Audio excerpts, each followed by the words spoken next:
તો ગરમીની સિઝન શરૂ થતાં જ એએમએ દ્વારા ગાઈડલાઇન્સ આપવામાં આવી છે। અમદાવાદ મેડિકલ એસોસિએશન તરફથી ગાઈડલાઇન જારી કરાઈ છે। ગરમી તમામ વર્ષોનો રેકોર્ડ તોડશે એવી શંકા વ્યક્ત કરાઈ છે। માર્ચમાં જ રેડ એલર્ટ અપાતા ચિંતાનો વિષય જોવા મળ્યો છે। સિઝન બદલાય ત્યારે સાવધાન રહેવાની જરૂર છે। ડાયરેક્ટ અને ઇનડાયરેક્ટ બંને રીતે હીટ સ્ટ્રોક લાગી શકે છે તેવું એએમએના અધિકારીએ જણાવ્યું।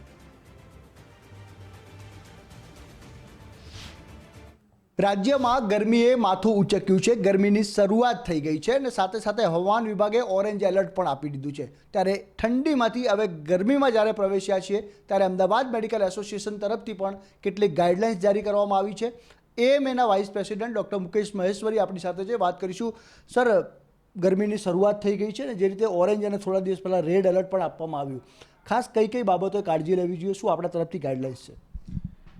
સંજયભાઈ, આ વખતે ગરમી કદાચ મને લાગે છે કે ઘણા 50-60-70 વર્ષનો રેકોર્ડ તોડશે એવું લાગે છે, કારણ કે માર્ચની શરૂઆતમાં જ ઓરેન્જ એલર્ટ આવી જાય એટલે વધારે પડતું કહેવાય। નોર્મલી શું છે કે ઓરેન્જ એલર્ટ માર્ચના એન્ડમાં અને રેડ એલર્ટ એપ્રિલમાં આવતું, એના બદલે આ વખતથી અત્યારથી રેડ ઓરેન્જ એલર્ટ આવી ગયું છે। એટલે આમાં છે ને અલગ અલગ કેટેગરી પ્રમાણે આપણે એની ગાઈડલાઇન આપીશું। લાઇક જે વૃદ્ધો છે અથવા નાના બાળકો છે જેને જરૂર ના પડે તો એ લોકો 12 થી 5ના ટાઈમમાં બહાર જ ના જાય અને એવોઇડ કરે કે, અને જે લોકોને કમાવા માટે બહાર જવું પડે એવું છે, મજૂર માણસો છે જેને રસ્તા પર ખુલ્લામાં તડકામાં ફરવાનું હોય છે, એ લોકો માટે ખાસ ધ્યાન એવું રાખવાનું હોય કે એ લોકો જે વસ્ત્રો પહેરે એમાં મેક્સિમમ વ્હાઇટ કલર હોય, કારણ કે વ્હાઇટ કલર છે ને રિફ્લેક્ટ કરે છે લાઇટને। કાળા કલરના કપડાં ના પહેરે, વ્હાઇટ કપડાં પહેરે। કપડાં થોડા ખુલ્લા હોય જેમાંથી હવાની અવર જવર થાય એવા કપડાં પહેરે। ટાઈમ ટુ ટાઈમ એ પાણીનું સેવન કરે, પાણી પીવે। લીંબુનું શરબત એક બહુ સસ્તો અને સારો ઉપાય છે। આપણા ઘરમાં લીંબુ હોય, મીઠું હોય અને ખાંડ હોય, એનો ગોળ બનાવીને એ લીંબુનું શરબત પી શકાય, છાશ પી શકાય। તમારી પાસે સગવડ હોય તો તમે કોકોનટનું વોટર એટલે કે નારિયેળનું પાણી પી શકો, જ્યુસ પી શકો।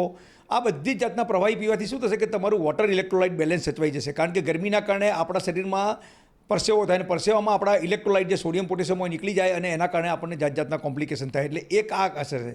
બીજું, જેટલા બને એટલા આખી બાયના અને પૂરા કપડાં પહેરવા જોઈએ, કારણ કે હીટની ડાયરેક્ટ અસર તમારી સ્કિન પર થાય એટલે સ્કેમસ કાર્સિનોમા અને બેઝલ સેલ કાર્સિનોમા જેવા કેન્સર પણ તમને થઈ શકે જો હીટ તમને વારંવાર પડતી હોય, જે લોકો ખાસ કરીને ખુલ્લા બદનથી મજૂરી કરતા હોય છે એ લોકો માટે।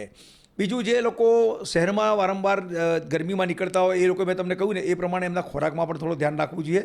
ખોરાકમાં જેમાં પ્રવાહી આવે, લાઈક તરબૂચ છે, ટીટી છે, પછી દ્રાક્ષ છે, દાડમ છે, આ બધા ફ્રૂટમાં શું છે કે ખૂબ બધું પાણી હોય છે, 90% જેટલું પાણી હોય, તો એ તમને શરીરમાં તમને વોટર ઇલેક્ટ્રોલાઇટ બેલેન્સ કરવા માટે કામ આવે। હીટ સ્ટ્રોક એટલે આપણે ગુજરાતીમાં જેને લૂ કહીએ ને એમાં એવું થાય કે તમારું બોડી છે ને જ્યારે ટેમ્પરેચર નોર્મલી મેન્ટેન કરતું હોય, જેવું ટેમ્પરેચર વધે એટલે બ્રેઇનના અમુક કોષો ટેમ્પરેચરને નીચે લાવે અને એક કમ્ફર્ટેબલ પોઝિશનમાં રાખે, પણ જ્યારે બોડીના એ કોષો વધારે પડતી ગરમીને સહન ના કરી શકે ત્યારે તમારું બોડીનું ટેમ્પરેચર 103ની ઉપર જવા માંડે, તમને માથું દુખવા માંડે, તમને ચક્કર આવવા માંડે, તમારી સ્પીચ જે હોય એમાં સ્લરિંગ થવા માંડે એટલે બોલવામાં તકલીફ પડવા માંડે, ઘણીવાર અનકોન્શિયસ થઈ જાય પેશન્ટ અને પડી જાય। આવા સંજોગોમાં તાત્કાલિક સારવાર જરૂરી છે। એ વખતે એવા દર્દીને તમે ખુલ્લી હવામાં લઈ આવો, પંખા નીચે રાખો, એસી હોય તો એસીની નીચે લઈ આવો, એના પર આઈસ પેક મૂકો, એને પુષ્કળ પૂરતું પ્રવાહી આપો જો જાગતો હોય તો, અને બેભાન હોય તો તરત જ હોસ્પિટલમાં દાખલ કરી અને ડ્રીપ ચડાવી દો, કારણ કે જેટલું તમે ફ્લુઇડ આપશો ને એટલો હીટ સ્ટ્રોકમાંથી બચી જશે। અને મોડું ના થવું જોઈએ, કારણ કે મોડું થાય ને તો ઘણીવાર શું છે બ્રેઇન પર એની એવી અસરો પડતી હોય છે કે જે એને આપણે રિકવર નથી કરી શકતા, એટલે હીટ સ્ટ્રોકનું આ એક મેઇન છે। ડાયરેક્ટલી અને ડાયરેક્ટલી હીટ સ્ટ્રોક જે છે બહાર અને ઘરમાં પણ તમને લાગી શકે છે, એટલે તમામ જે ઉપાયો સૂચવવામાં આવ્યા છે તેનું પાલન કરવું આપના માટે હિતાવહ બની રહેશે। કેમેરા પર્સન નિકુંજ પ્રજાપતિ સાથે સંજય જોશી, ગુજરાત ફર્સ્ટ, અમદાવાદ।